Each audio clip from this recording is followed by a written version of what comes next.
วิธีการถอนเงินหน้าเลขเข้ามาหน้าโบกแล้วเข้าไปบนถอนเงินแล้วเข้ามาหน้านี้ไม่แนวเลือกตัวทำอินเลยเนาะ M ที่5ถอนเงินหลังจากกดเข้ามาแล้วมันสิโซหน้านี่เนาะห้องทำอินไม่แนวเลือกเลขบัญชีที่ว่ามีเหรียญอยู่เนาะ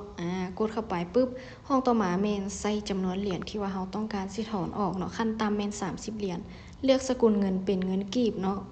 ถ้าว่าเราถูกเป็นบัญชีกีบแล้วบัญชีธนาคารกดเข้าไปบนหมายติกาปึ๊บถ้าว่าผู้ใดที่ว่ายังไม่ได้ทายเนาะเมนให้กดบนเพิ่มได้เลย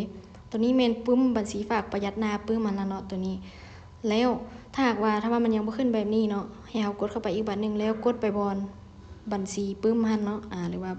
ปึ้มนี่ให้มันขึ้นมาแบบนี้เนาะหลังจากนั้นเมนเอาใส่หมายเหตุเนาะหมายเหตุเราที่ใส่แบบใดก็ได้เนาะแต่ว่าทางนี้จะเขียนเป็นว่าเซลเนาะ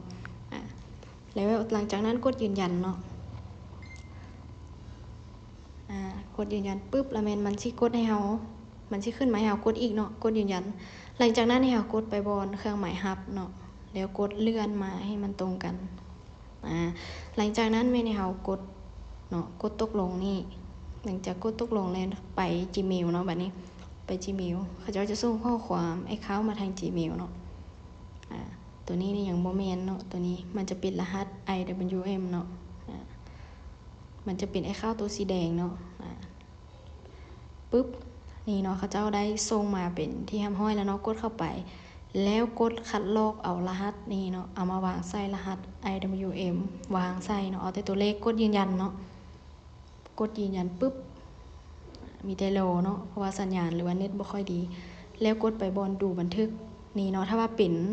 สัญลักษณ์ตัวสีเหลืองแม่นกำลังดำเนินการเนาะหรือว่ากำลังตรวจสอบกรณีถ้าว่าเป็นตัวสีฟ้าแบบนี้เมนถอนสำเร็จแล้วเนาะเงินเข้าบัญชีธนาคารแล้ว